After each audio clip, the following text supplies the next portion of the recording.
Have you ever watched someone struggle with something you could easily help with, but they never ask? Or maybe you're that person. You see the problem piling up, the stress building, the weight getting heavier. But the idea of reaching out feels almost physically impossible. Do you tell yourself you'll figure it out alone? That asking would burden someone? That needing help means you've failed somehow? What's happening in the minds of people who can't ask for help isn't about pride or stubbornness. It's about something much deeper.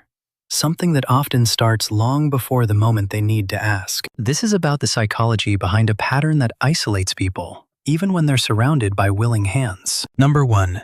The early architecture of self-reliance. For many people who never ask for help, the pattern was built in childhood. Maybe there was a time when asking didn't work. A parent who was overwhelmed, emotionally unavailable, or outright dismissive. A sibling who mocked vulnerability. A teacher who punished questions. Psychologists call this learned helplessness in reverse. Instead of learning that nothing they do matters, they learned that nothing others do for them can be trusted. The child's brain makes a simple calculation. Asking creates more pain than struggling alone, so they stop asking. They become the kid who figures everything out themselves, who never raises their hand, who handles their own problems. This gets praised. Adults call them independent, mature, responsible. The behavior gets reinforced until it's not a choice anymore. It's who they are. By adulthood, asking for help doesn't just feel uncomfortable. It feels like breaking a fundamental rule of existence, like speaking a language they were never taught. Number 2. The shame equation. When asking for help feels impossible, there's usually shame underneath. Not the healthy kind that says you made a mistake, but the toxic kind that says you are the mistake. These people have internalized a belief that needing help reveals something fundamentally broken about them. They watch others ask for things easily, casually, without the crushing weight they feel, and assume those people are just better, more worthy, more deserving of support. Research in social psychology shows that chronic self-reliance often masks deep feelings of unworthiness. The logic goes like this. If I'm valuable, I shouldn't need help. If I need help, I must not be valuable. Therefore, I can't let anyone see me need help. It's circular and brutal. They'll work themselves into exhaustion, make mistakes from fatigue, suffer quietly through problems that have simple solutions, all to avoid the moment of exposure when they'd have to admit they can't do it alone. The shame isn't about the specific task. It's about what asking would mean about their fundamental worth as a person. Number 3. Control and the illusion of safety. There's another layer here that looks like control but feels like survival. People who never ask for help often grew up in environments where they had very little control. Maybe chaos at home, unpredictable caregivers, situations where the adults who were supposed to protect them didn't. So they learned to control the only thing they could, themselves. Asking for help means giving someone else power in the situation. It means depending on their follow-through, their competence, their willingness. For someone whose safety once depended on not depending on anyone, that's terrifying. Psychologists studying attachment patterns found that avoidantly attached people, those who learned early that others won't meet their needs, develop what looks like extreme independence, but is actually a defense mechanism. They're not choosing self-reliance. They're protecting themselves from the pain of disappointment. When you ask and someone doesn't come through, it confirms the deepest fear. You're on your own, and you always have been. So they don't ask.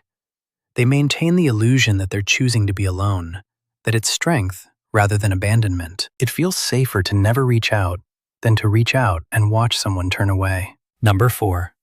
The debt that never balances. Some people don't ask for help because they're keeping an invisible ledger in their heads. Every favor is debt.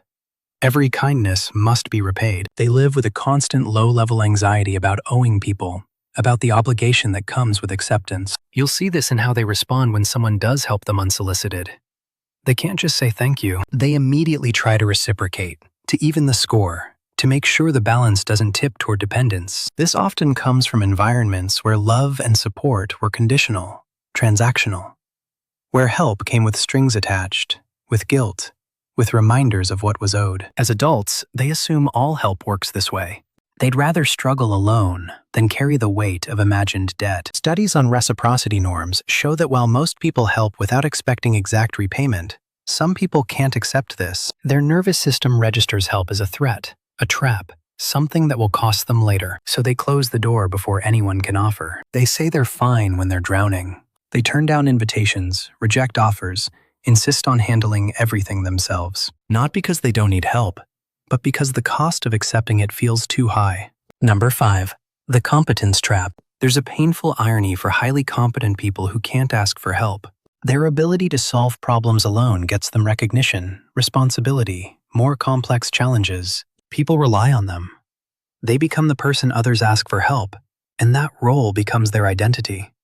Asking for help would shatter the image. It would mean admitting that the capable person everyone depends on is struggling, is human, is limited. Psychologists studying imposter syndrome found that high achievers often feel like frauds, like they've fooled everyone into thinking they're more capable than they are. For them, asking for help feels like pulling back the curtain, revealing that they don't actually have it all together. So they work harder, stay later, sacrifice more, all to maintain the image. They'll research for hours instead of asking someone who knows. They'll redo work themselves instead of delegating. They'll burn out before they'll ask, because in their minds, the moment they ask is the moment everyone sees they were never as capable as they seemed. The competence becomes a prison, and asking for help is the one thing that could free them, but it's the one thing they can't do. Number 6. The language they never learned. Some people genuinely don't know how to ask. It sounds simple, but if you were never taught the language of asking, if you never saw it modeled, if your early attempts were shut down, you don't develop the skill. They don't know how to assess when help is needed versus when they should push through. They can't gauge what's a reasonable ask versus what's too much. They don't have scripts for the conversation, so their mind goes blank or floods with panic when they try to form the words. You'll see them start to ask, then backtrack. They'll hint around the edges, hoping someone will offer without them having to directly ask. They'll frame everything as hypothetical or general, never making it personal. Research on communication styles shows that directness in asking is a learned skill, shaped by culture, family, and early experiences. For people who never learned it, asking feels like trying to speak a foreign language under pressure. They stumble. They feel embarrassed.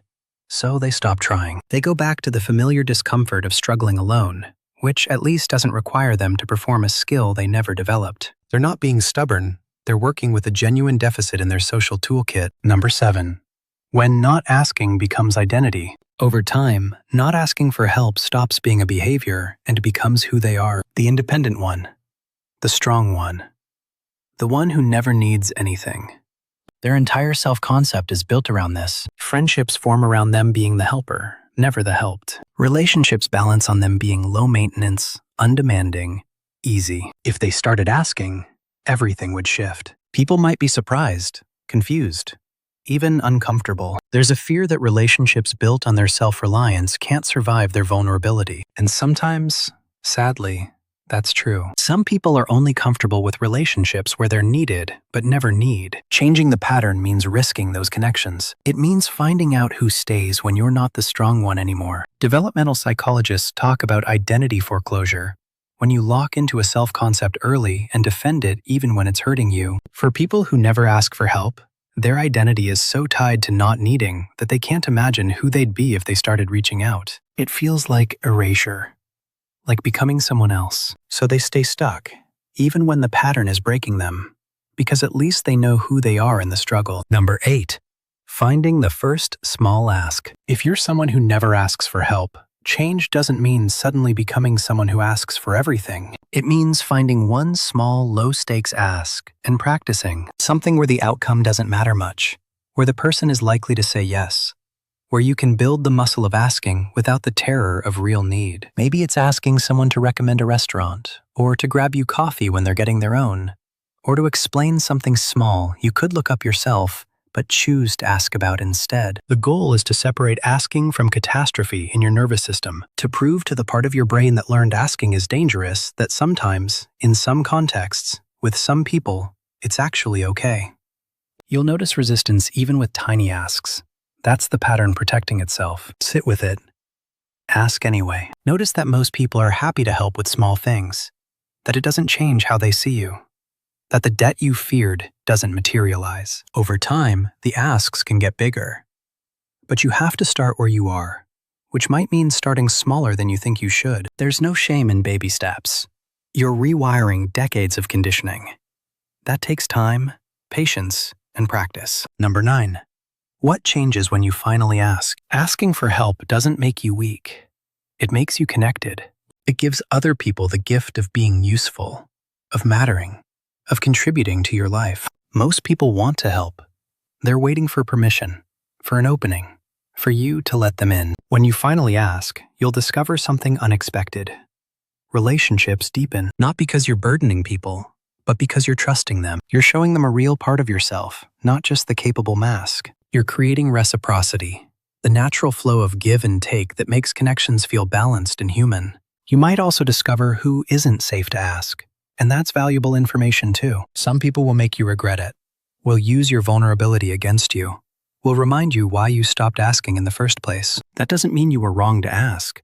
It means you learned something true about that relationship. The right people, the safe people, will respond with care. They'll help if they can, be honest if they can't, and respect you for asking either way. If you've spent your life carrying everything alone, asking for help isn't giving up. It's finally, maybe for the first time, letting yourself be held.